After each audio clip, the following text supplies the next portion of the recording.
I would say through all the lessons that I've learned throughout this business is you just have to call your own shots and kind of be like move out of your comfort zone and Yeah. be courageous and just pave my own way by my own definition of success.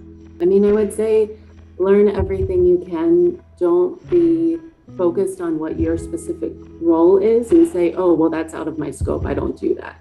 You should learn everything you can because you never know when it's going to come up later in your career. Or maybe you'll want to shift to something different and you'll already have the background and you'll be qualified to make that pivot. And I think, sometimes people just get so tunnel visioned into what they're supposed to be doing that they kind of forget to pick their head up and pay attention. And so I think that's a huge part of it. And just networking is so important. It's obviously been a little difficult over the past year and a half, but just making those relationships and staying in touch with people, I can't speak enough about how important that is. Ask a lot of questions.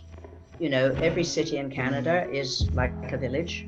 Get to know your neighbors, build your network, and don't stay in a silo. It's very easy now, especially because we can't go out and meet people the way that we used to, for us to look inward instead of outward.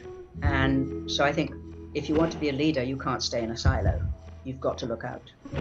I think the most important thing is to always get good training from work for a big developer. Learn everything you can. Dive in, take on more projects.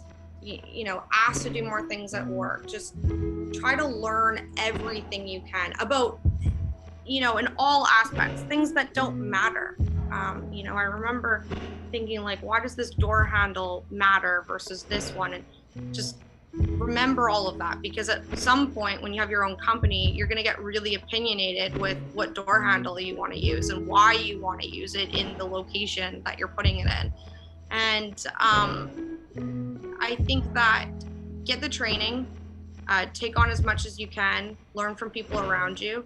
I was surrounded for many years by so many talented individuals that I'm lucky to call also my friends, and I learned a lot from them, and I remain friends with a lot of them as well.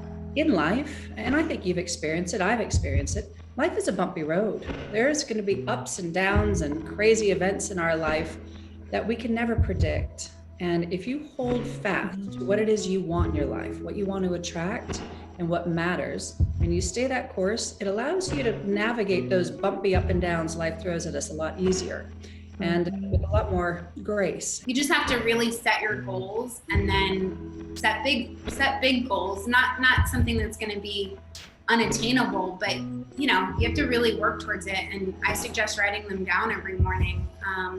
People have vision boards or whatever it is for them, but I mean, you really have to set your goals and work towards them and visualize something that's big enough to make an impact. That's all. Don't be afraid of what you don't know. I think you just can't be afraid. You're not always going to have the answer. You're not always going to know everything. It takes time. And be kind, be yourself. There is no standard of what you should dress like or be like. Just be you and be kind, have ethics, recognize at the end of the day, it has so much little to do with you and so much less to do with who you are, that as long as you are kind and you are respectful and you sell with ethics, people will be drawn to you. And it can be a very cutthroat industry. And as long as you stay true to who you are, it's amazing how people will gravitate to you. And so to anybody who's starting off in the industry, don't let it define you. Don't let it consume you. Don't worry about what anybody else is doing. Focus on you and how you would approach every person. The other thing, which is very personal to me, that I truly believe in, is be a door opener. And by that, I mean, help people who need some help. Everybody at some point in their career needs a little bit of help and advice. And it costs you nothing, and it means everything to them. And even when I was at my absolute busiest in my career, every 2 weeks, I either spoke to somebody on the phone, answered an email, or had a cup of coffee with somebody who needed some help and advice. And some of those people actually have turned out to be presidents and very senior executives of companies, and they became my clients. Now, that's not why I did it, because it takes quite a long time from being very junior to become the president of the company. But that's really why relationships for me have been so important. And I think it's selfish not to give somebody help if they ask for it. If you're just walking into the real estate world, it's hard. It's not easy. And it's a lot of hard work, and it's a lot of, dedication. You can't just sit around and expect for your phone to ring. You have to work. You have to go out. You have to call. You have to tell people what you do. You have to market yourself. I mean, you really have to spend, I always say it's about 6 months to a year before you can really determine, okay, this is my journey, right? And some other people will say year to 2 year before you start getting, sales under your belt. You really need to love what you do. If you have no passion, you have no place. It comes from maturity, and it comes from experience, and it comes from kind of knowing yourself and valuing yourself, and knowing that like you don't have to, like, being aggressive or interjecting yourself isn't always the way to earn respect. What really earns respect, guys, is hard work.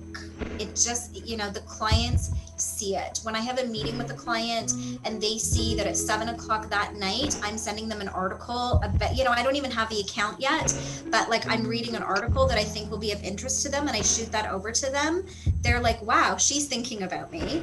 She's working at 7:00. I'm not saying everybody has to, work 24 hours, but, especially when you're younger, like you got to put in that effort to prove yourself. And that actually means more, like the proof is in the pudding. When it comes to, earning respect and earning that seat at the table, is just, just get down to it. My favorite saying is like, the only way to get something done is just do it. Know who your champions are. Right?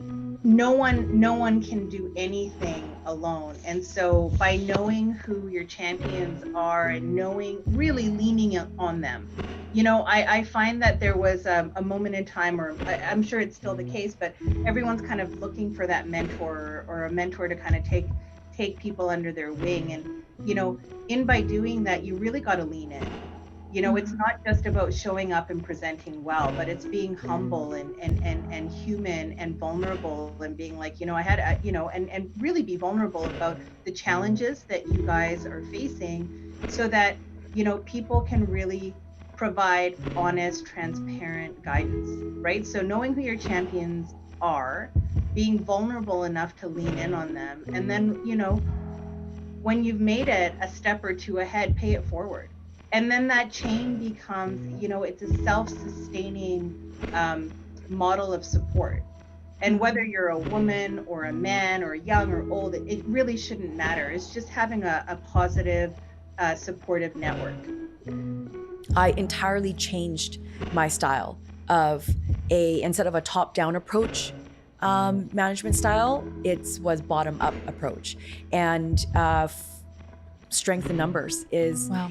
The team members are who's gonna pull weight for you, because you want them to rise to the top too. And for me, that's my biggest lesson learned. How would you want to be treated? And if you treat someone that way, it's amazing how people will open up to you. Even the coldest, most, I'm not buying buyers, will gravitate to your openness, your kindness, and recognizing that at the end of the day, you don't have an agenda. Your only job is to see if what you're offering is a fit for them. And so that's what I would say. I guess they'll always have a tape measure on you. Has that come in handy a few times? Well, I feel like it's good to always have a tape measure on you, because we're driving the other day. I told my husband, I was like, stop. I want to measure the sidewalk. Or like measure this or measure that. So it's good to always have a tape measure on you if you work in the industry. Wise words. Wise words.